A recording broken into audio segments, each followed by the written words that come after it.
Many Moons by James Thurber. Illustrated by Marc Simont.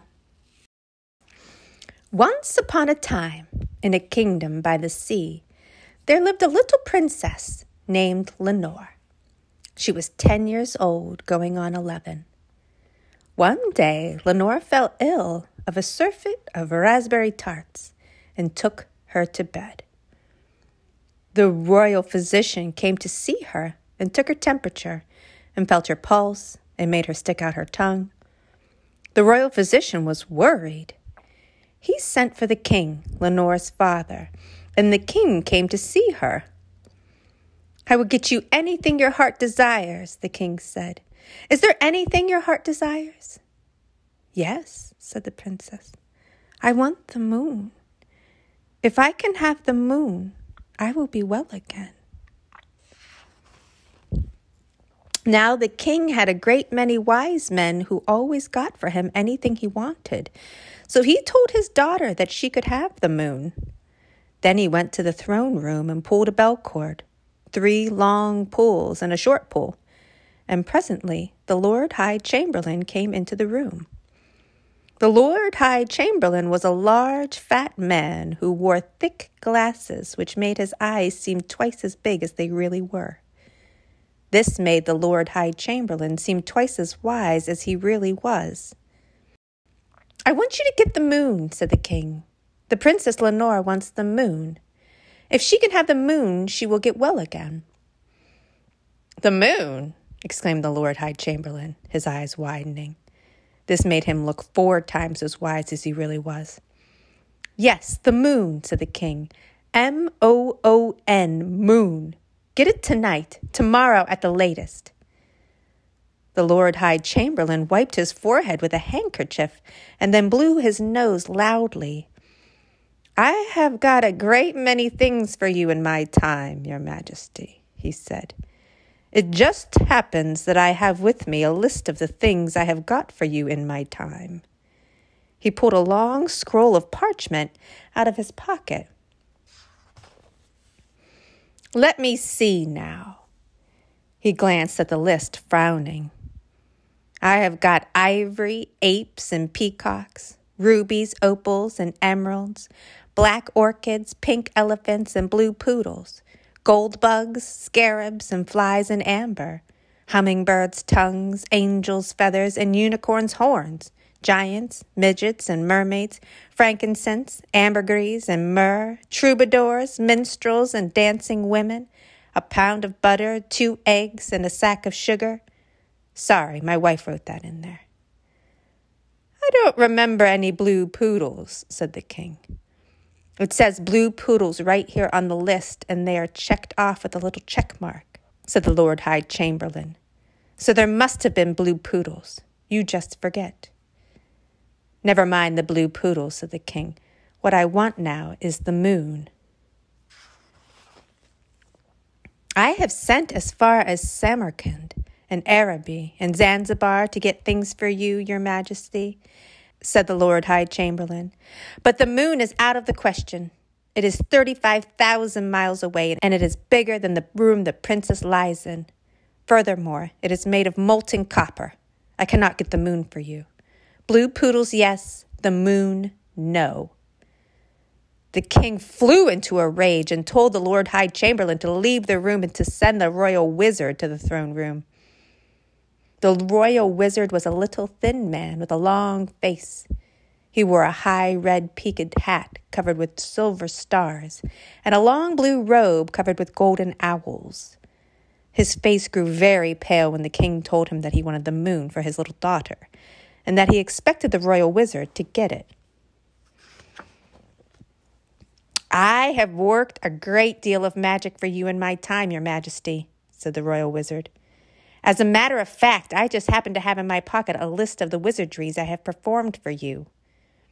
He drew a paper from the deep pocket of his robe. "It begins, 'Dear Royal Wizard, I am returning herewith the so-called Philosopher's Stone which you claimed.' No, that isn't it." The royal wizard brought a long scroll of parchment from another pocket of his robe. "Here it is," he says. Now, let's see. I have squeezed blood out of turnips for you and turnips out of blood. I have produced rabbits out of silk hats and silk hats out of rabbits. I have conjured up flowers, tambourines, and doves out of nowhere, and nowhere out of flowers, tambourines, and doves. I have brought you divining rods, magic wands, and crystal spheres in which to behold the future. I have compounded philters, unguents, and potions to cure heartbreak, surfeit, and ringing in the ears. I have made you my own special mixture of wolfbane, nightshade, and eagle's tears to ward off witches, demons, and things that go bump in the night. I have given you 7-league boots, the golden touch, and a cloak of invisibility. It didn't work, said the king. The cloak of invisibility didn't work. Yes, it did, said the royal wizard. No, it didn't, said the king. I kept bumping into things, the same as ever. The cloak is supposed to make you invisible, said the royal wizard. It is not supposed to keep you from bumping into things. All I know is I kept bumping into things, said the king. The royal wizard looked at his list again. I got you, he said. Horns from Elfland, sand from the Sandman, and gold from the rainbow. Also a spool of thread, a paper of needles, and a lump of beeswax. Sorry, those are things my wife wrote down for me to get her. What I want you to do now, said the king, is to get me the moon. The Princess Lenore wants the moon, and when she gets it, she will be well again. Nobody can get the moon, said the royal wizard. It is 150,000 miles away, and it is made of green cheese, and it is twice as big as this palace. The king flew into another rage and sent the royal wizard back to his cave. Then he rang a gong and summoned the Royal Mathematician. The Royal Mathematician was a bald-headed, near-sighted man with a skull cap on his head and a pencil behind each ear. He wore a black suit with white numbers on it.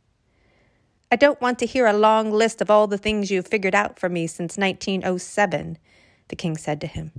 I want you to figure out right now how to get the moon for the Princess Lenore. When she gets the moon, she will be well again.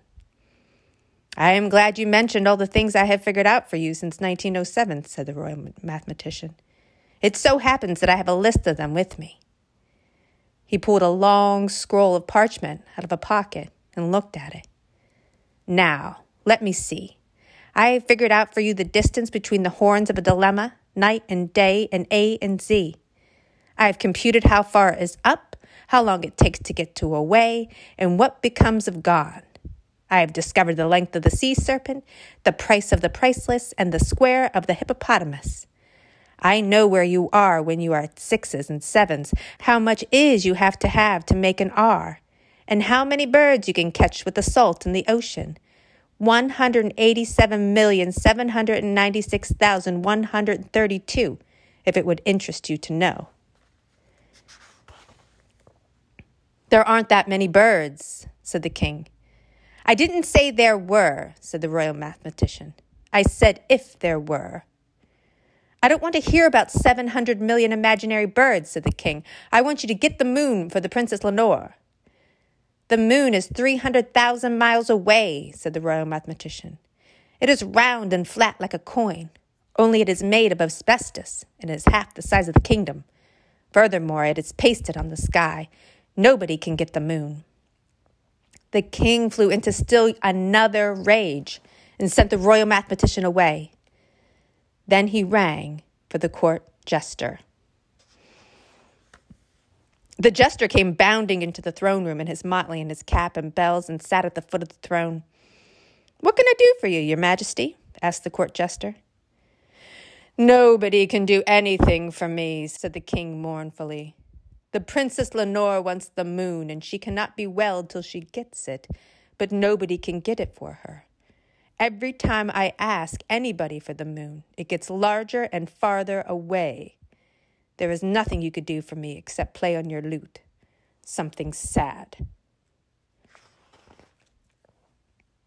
How big do they say the moon is? Asked the court jester. And how far away? The Lord High Chamberlain says it is 35,000 miles away and bigger than the Princess Lenore's room, said the king. The royal wizard says it is 150,000 miles away and twice as big as this palace. The Royal Mathematician says it is 300,000 miles away and half the size of this kingdom. The court jester strummed on his lute for a little while. They are all wise men, he said, and so they must all be right. If they are all right, then the moon must be just as large and as far away as each person thinks it is. The thing to do is find out how big the Princess Lenore thinks it is, and how far away. I never thought of that, said the king. I will go and ask her, your majesty, said the court jester, and he crept softly into the little girl's room. The Princess Lenore was awake, and she was glad to see the court jester, but her face was very pale and her voice very weak. Have you brought the moon to me? She asked. Not yet, said the court jester, but I will get it for you right away. How big do you think it is? It is just a little smaller than my thumbnail, she said, for when I hold my thumbnail up at the moon, it just covers it. And how far away is it? Asked the court jester. It is not as high as the big tree outside my window, said the princess, for sometimes it gets caught in the top of the branches. It will be very easy to get the moon for you, said the court jester. I will climb the tree tonight when it gets caught in the top branches and bring it to you. Then he thought of something else. What is the moon made of, princess? He asked. Oh, she said, it's made of gold, of course, silly. The court jester left the Princess Lenore's room and went to see the royal goldsmith.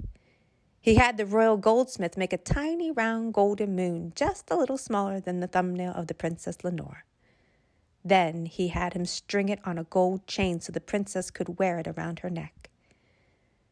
What is this thing I have made? Asked the royal goldsmith when he had finished it.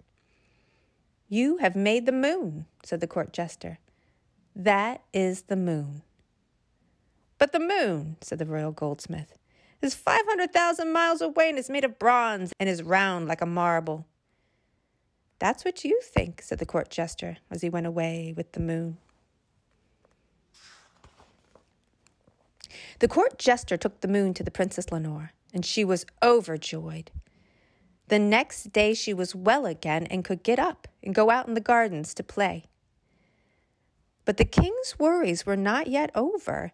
He knew that the moon would shine in the sky again that night, and he did not want the Princess Lenore to see it. If she did, she would know that the moon she wore on the chain around her neck was not the real moon. So the king sent for the Lord High Chamberlain and said, We must keep the Princess Lenore from seeing the moon when it shines in the sky tonight. Think of something. The Lord High Chamberlain tapped his forehead with his fingers thoughtfully and said, I know just the thing. We can make some dark glasses for the Princess Lenore. We can make them so dark that she will not be able to see anything at all through them. Then she will not be able to see the moon when it shines in the sky. This made the king very angry, and he shook his head from side to side. If she wore dark glasses, she would bump into things, he said, and then she would be ill again. So he sent the Lord High Chamberlain away and called the royal wizard. We must hide the moon, said the king, so that the Princess Lenore will not see when it shines in the sky tonight. How are we going to do that? The royal wizard stood on his hands, and then he stood on his head, and then he stood on his feet again. I know what we can do, he said. We can stretch some black velvet curtains on poles. The curtains will cover all the palace gardens like a circus tent, and the Princess Lenore will not be able to see through them, so she will not see the moon in the sky. The king was so angry at this that he waved his arms around. Black velvet curtains would keep out the air, he said. The Princess Lenore would not be able to breathe, and she would be ill again. So he sent the royal wizard away and summoned the Royal Mathematician. We must do something, said the king, so that the Princess Lenore will not see the moon when it shines in the sky tonight. If you know so much, figure out a way to do it." The Royal Mathematician walked around in a circle, and then he walked around in a square, and then he stood still. "I have it," he said.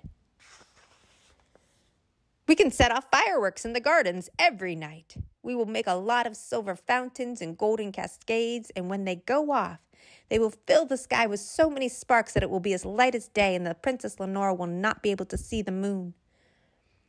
The king flew into such a rage that he began jumping up and down.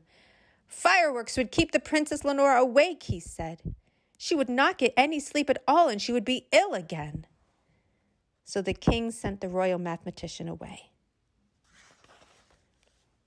When he looked up again, it was dark outside, and he saw the bright rim of the moon just peeping over the horizon. He jumped up in a great fright and rang for the court jester. The court jester came bounding into the room and sat down at the foot of the throne.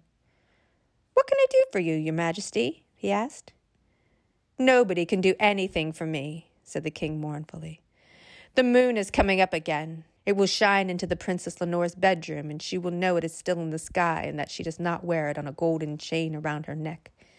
Play me something on your lute, something very sad, for when the princess sees the moon, she will be ill again." The court jester strummed on his lute. "What do your wise men say?" he asked. "They can think of no way to hide the moon that will not make the Princess Lenore ill," said the king. The court jester played another song very softly. "Your wise men know everything," he said, "and if they cannot hide the moon, then it cannot be hidden." The king put his head in his hands again and sighed. Suddenly he jumped up from his throne and pointed to the windows. "Look," he cried, "the moon is already shining into the Princess Lenore's bedroom. Who can explain how the moon can be shining in the sky when it is hanging on a golden chain around her neck?" The court jester stopped playing on his lute. Who could explain how to get the moon when the wise men said it was too large and too far away? It was the Princess Lenore.